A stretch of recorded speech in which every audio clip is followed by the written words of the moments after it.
mayroon nag-comment doon na pumunta raw ako ng Iwahig.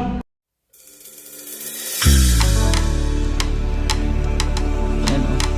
Food na kamagong. 300 o.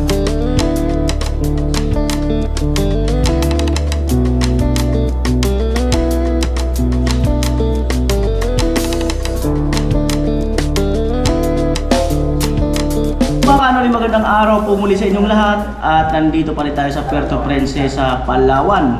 At meron nga mga nag-comment sana pumunta raw ako ng El Nido. So siguro by next time na yon. At meron nag-comment doon na pumunta raw ako ng Iwahig, yung kulungan na walang selda. Na kung saan ang mga nakakulong doon ay kumbaga ay parang isang ano na yun parang isang community na, isang lugar na dito sa Palawan na namumuhay doon yung, alam mo na, yung mga nakakulong na naghahanap buhay na doon, nagtatanim at iba pa. So yun lang naman ang parang napag-alaman ko bahagya. So hindi pa naman talaga ako totally nakapunta doon. Noon naririnig ko na siya at nakapanood na rin sa YouTube. So ngayon ako ay pupunta, siyempre kasama ko sila Kuya Danny sa isa pang kaibigan niya. At andyan na ang aming sundo, malapit na. So samahan nyo kami mga kanuli kung ano ang aking makikita doon. Nung araw kasi ang sabi, nasa gitna daw yan ng dagat.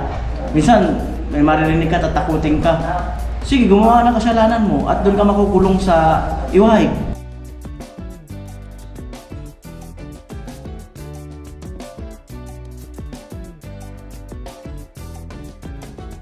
Grabe ang yaman. Yaman tayo. Dahil Kuya Danny, saunahan ka na. Mandaragat. Saan ba yung Mandaragat dito? Alright. Ano po sa may ano? At your service, Kuya Robert. Kuya Robert po. Ayan, punta po tayo ng Iwahig. Ayan. Saan pa malapit sa SM? Ayan, dalawa. Okay.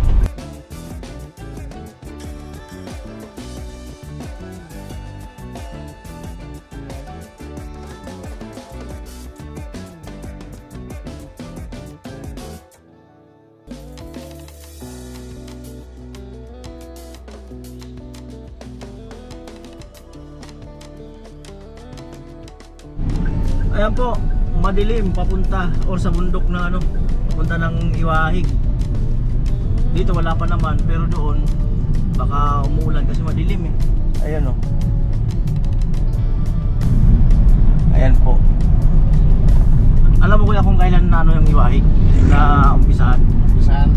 Oo. 1904. 1904? 1904. Yan ay tinayo na pa ng mga sundalong Amerikano. Kaya may building doon. Yun naman ay in-establish noong 1926. Tinayo yung building na yun. So yung tinatawag na PX ngayon yung dating souvenir shop. So ngayon, nirenovate nila dahil bago na yung superintendent. So hindi nila pinagamit na. Ewan ko kung anong gagawin doon.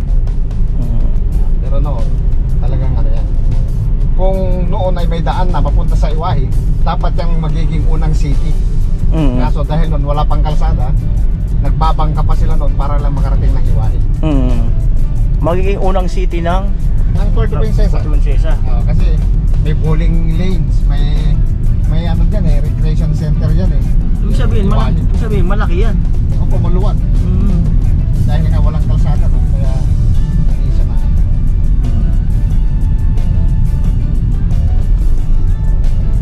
So yung Iwahig na yan, dyan din lumangoy yung mga survivor doon sa Plaza Quartel. Pinasakir ng mga Hapon noon. Diyan sila lumangoy papunta dyan sa Iwahig. Then dyan din sila na-rescue ng mga sundalong Amerikano nung bumalik na si Douglas MacArthur.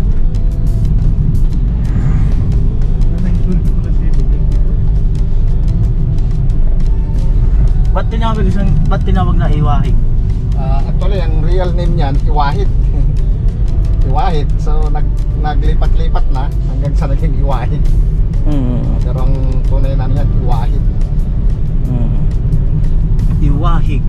Kung isipin mo pala, isipan yung meaning Iwahig.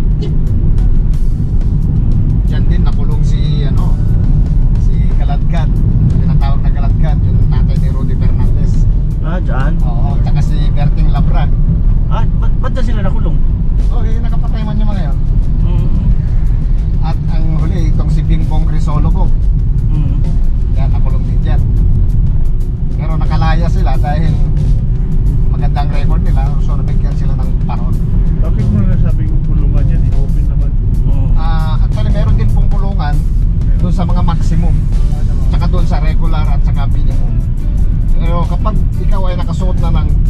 t-shirt at brown t-shirt, pwede ka nang lumabas sa kulungan mo. So ikaw na yung tinatawag na living out. Living out ka na. Mga ilang panahon na lang, pwede ka nang lumaya kasi maganda yung record. Pero ito po ba yung sinasabi nila yung mga lumalaro tayo ng mga school? Yun pong ano. Yung mga na-active na ayaw umalis dyan. Ay, totoo yun. Yung mga nakalaya na, hindi na umalis kasi gusto na nila yung lugar. Actually, naging isang community na siya ngayon. Nandyan na yung pamilya nila, nandyan na yung mga anak nila, nandyan na nag-aaral, may mga school na po dyan sa loob. Kaya tinawag na siyang barangay ng Iwahig na rin po siya. Nandiyan na yung kabuhayan nila. Opo. Tsaka isa pa, ayaw na nilang umuwi dahil sa niisip nila baka gantihan sila ng mga naggrabyado nila. Kaya dito na kami. Safe na kami dito. Hindi sila mapupuntahan dyan eh. Oh, hindi na. Producer sila, di ba? Opo. Tapos matalaman sa mga ba? Tatanim na sila dyan ng mga palay, gulay, kung ano-ano mga activity ang ginagawa nila. And then, mula doon, may mga porsyento silang nakukuha. Kaya kapag yung mga bilanggo na lumaya na, may pera sila na pangpuhunan o pamasahe o ano man. Dahil doon yun sa kinikita ng harvest ng kanila mga tanim. Meron din po sa mga gumagawa ng mga souvenir shop. Yan, may mga porsyento rin sila. At saka sa mga babuyan, di ba? Opo, marami dyan. May papuyan. Eh, mura ang karne dyan nung araw. Opo, dyan kumukuha ng supply noon. Pero ngayon, wala na. Nag-iba-iba na kasi yung mga superintendent. Kaya iba na yung ulan na dito. Wala nga oh. Pero hindi naman ano doon, rough road. Hindi, ganito yan. Kalsada yan. Kalsada rin hanggang doon. Pinaganda ni ano yan, ni Bantag. Yung si Bantag pa yung ano, yung Bantag ka lang.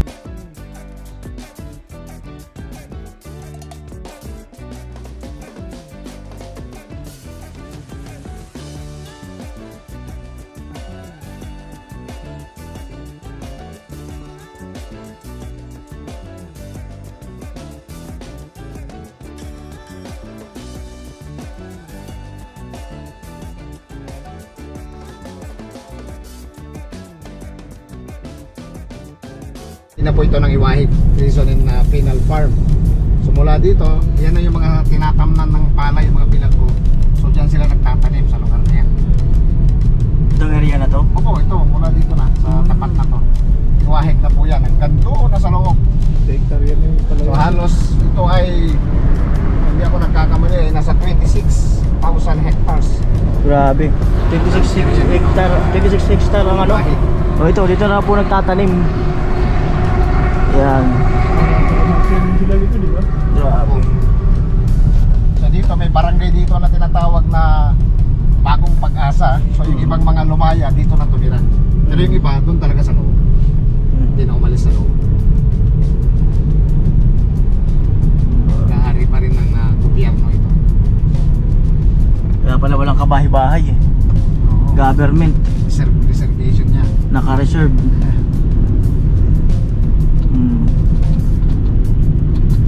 Dati dito makikita mo yung mga bilanggo dyan, nagtanim dyan, nag-harvest. Tapos meron lang silang ano dito, yung mga gwardiya lang na nakabantay sa kanila.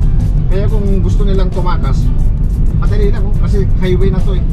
Pumara lang sila ng sasakyan. Pero Makakalayan wala sila. naman silang labasan dito sa Hindi nga na makalabas. Wala rin kasi nga ang Palawan is napalibutan ng dagat. So sa mga bundok sila titira. So kaya makihalo sila sa Uso pa ang ano, ng malaria. malaria. Oo, mamamatay sila sa malaria. At saka sa siyempre mga ahas o kung ano-anong ano. Saka sa gutom. Gutom, hindi sila makain. Kaya may mga ano na rin, insidente rin na may tumakas na pero nahuli pa rin kasi nga wala nang matakot. Oo. Naka-alert sila eh. Mga pantalan eh.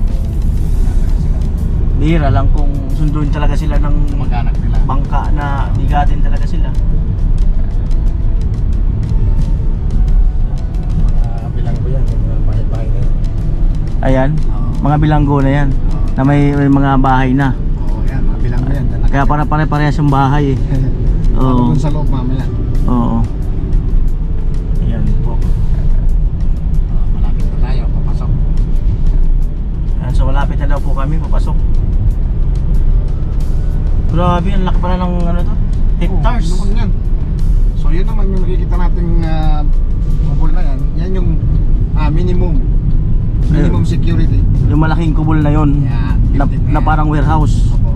Diyan nakakulong yung mga minimum, yung nakadamit ng kulay blue. Doon. Kapag regular na brown, tapos pag orange, yun yung maximum man. Yun yung hindi pa pwedeng lumabas. Yan.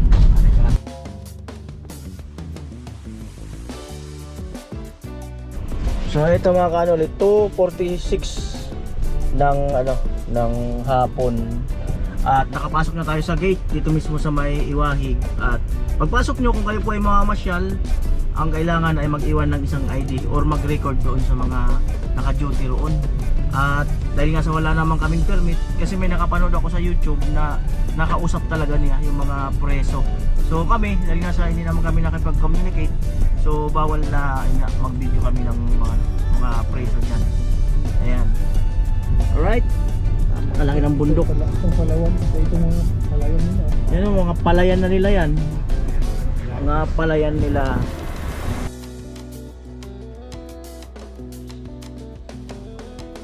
Pero Ayan palay na. magbabayad ka sa gate kung May entrance sila, 20 pesos. Ayan mga bilanggo daw yan, naka-brown. May kasamang bantay. May traktura. May kasamang yung anong pang ano ng palay. Diba? So ito yung park. Hindi pa. Pispan. Pispan daw. So yan, may mga bahay-bahay oh. Oh.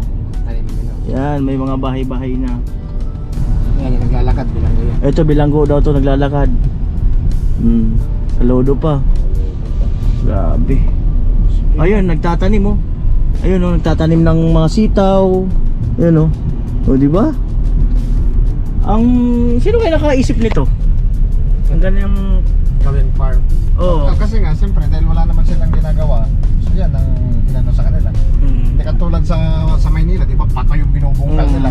Ayan oh. Dito, palay. Oh, may pagkain pa ng manok ah. Matatanda na rin yung Opo, iba. kasi sila na yung ano yung life sentence, yung talagang habang Matatanda buhay na na rin. pagkabilanggo. At ayun, may nagbabike pa nga oh. Oo, may nagpapayt pa. May nagbabike. Saka naka-uniform nga, naka-uniform. Yan yung tinatawag na regular. Yan, may itak pa nga, kung Oo. talagang ano yan. May itak pa. Mga nagbabike nga. Saka yun oh, mga galing ng palayan, naglalakad na. Ang dami, ayun oh. Ayun, napakarami, tay-tay oh. Oo. Uwi na yan sa kanilang mga tirahan. Ayun oh, tay-tay sila oh.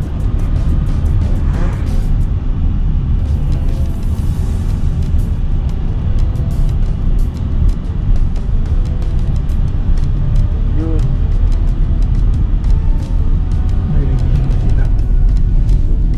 Work of livelihood section. Sir? Ayan, Doon na kumikita sa kanila. mga Opo, kasi nga. mga seat, ano, ang palaya. Mga ano nila, mga tanim nila, yung mga production. Yeah. Saka ang laki ng lupain. Saka merong ano dito sir, dyan sa ano na yan, mga akasya na yan. Nandyan yung Iwahig Firefly. Ah, Yan. Yung Firefly watching sa gabi. Meron dyan. Ay, maganda pala. Kumikita yung ano dyan. Iwahig. Wala nakapagsabi. Kahit ako, matagal din ako sa... Firefly yung umiilaw sa gabi. Opo, yung litap-tap. Oo, litap-tap Yan, na nasa marami dyan. Ang hiwanag. Eh, maganda sa gabi yan. Oo, bali sasakay ka ng paddle boat nila, i-guide ka nila doon sa Meron pala dyan. May ano dyan, yung bawat mangroves, may mga litap-tap yan. May idea ka na, boss. Baka babalik tayo dito walang isang araw. So dyan yung ano, Sarap yung, panoorin yun. yung Balsaan River nila. Balsahan River, doon daw. Kilometro.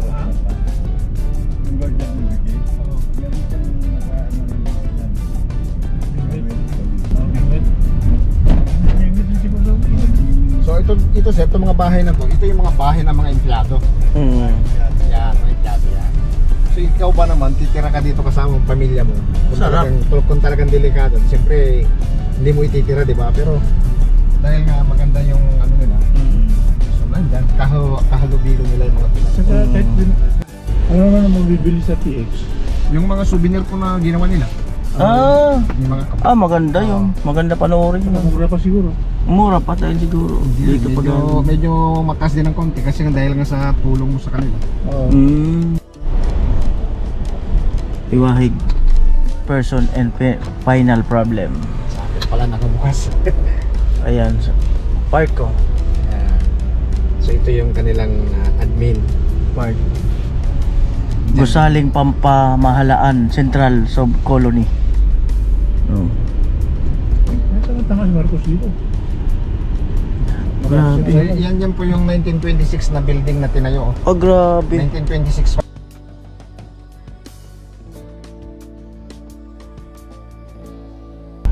Ito, oh, iwahig. Bagay Marcos dito. Oh. Dapat sa Pidil. Ang luwag, grabe. Ang ganda rin pala dito, no?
So ito po yung mga lumang picture noong panahon na di ko alam kung gaano nakatagal. So pakita ko po sa inyo.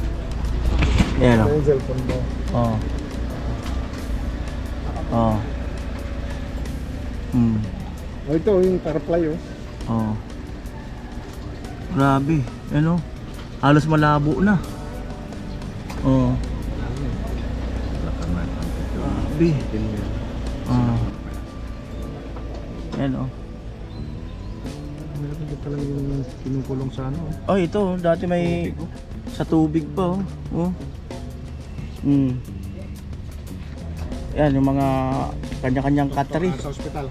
Hospital. Hmm. May paboxing pa nga sila dati. December 19, 1919. December 30, 1919. Electric light. Ito naman yung hospital nila. May pabuksing pa pala dyan, oh. Oh, 1939. 1939. Oh, may sound. Yung bangka, tingnan nyo naman itsura. Ayun yung aeroplano. Pwede mag-picture dyan. So ito po yung mga gawa ng mga kababayan natin, ng mga nakakulong. Ayan. May sungkaan pa. Grabe. Yung gawa sa Kamagong sir. Oh. Kamagong. Yan. Oh, grabe. Matibay na Tugkod na Kamagong. 300, oh. Isang araw gagamitin ko ito. Bumalik ako dito ulit. Bumili na si... may mga orisnik pa. Ala, gumagalaw. Excuse me. Gumagalaw, baga. Kakagulat, ah. Ay pagong 250. Snake. Ito yung snake, oh. Snake.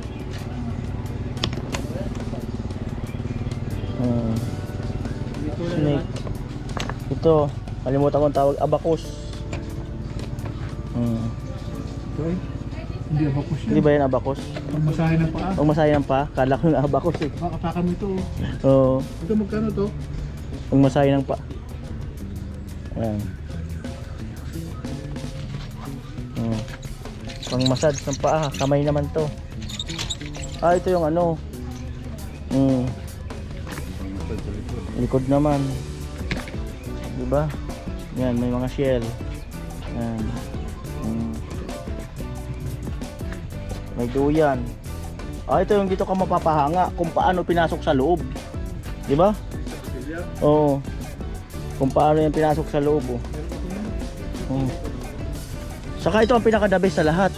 Ang kinakailangan ng mga, alam nyo na, Ano na, pagmasahe oh. kailangan ng mga ano. Ang mga nangangailangan. Oo. Kailangan. Tray. Ayan o. Ayan, masan. Ito, ang dami. Oh, mga motor-motor pa oh. 850. Galing. Mga motor-motor. Barko. Mga galyon. Iwahig. Ito may. Souvenir talaga. Ah, ito. Ito yung mga jeep na ano. Oh. Yung sinaunang jeep. Oh. Oh. Diba? Yan yung mga sinaunang jeep eh. Nung araw eh. Ayun. Kaya daan niyang bibili. Ako, tingnan ko kung may magugustuhan. Oh, grabe, may samurai oh. Samurai wala pong tali. Ah, kahoy. Ayan.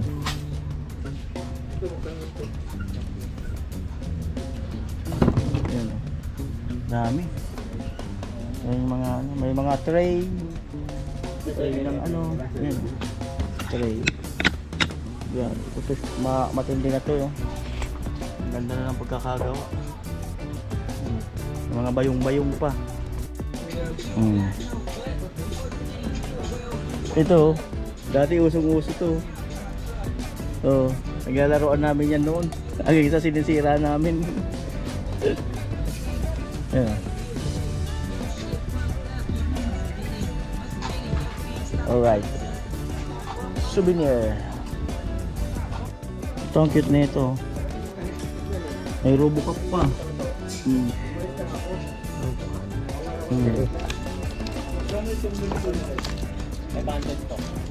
Ito ang cute oh.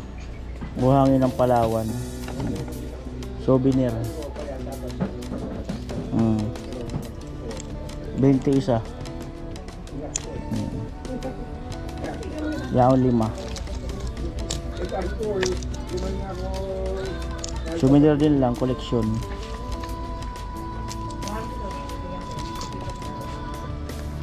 Anong condition na? Koleksyon lang. Ayan, simbahan.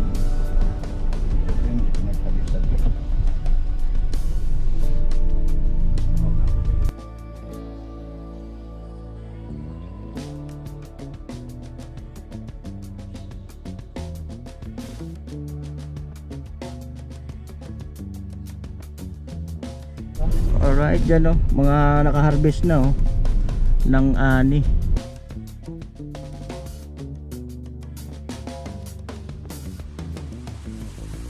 Nakusutan ako Windsor. At ayan si, kalimutan ko naman yung pangalan mo. Robert. Robert, libre na ko Windsor. Dani Sige. Bangkay. Windsor, nagsubli ka to. Robert, ngitingin natin. Kanino? Serrano. Sirano? Uy. Oh, sige. Oh, ayan si Kuya, kaibigan na rin ni Kuya Noli, naging kaibigan na rin. At salamat sa ano, Sige po. sa Salamat din po. pag-assist. Sana Alright. po bumalik po ulit kayo dito sa Palawan. Ah, Salamat po. Tingnan natin.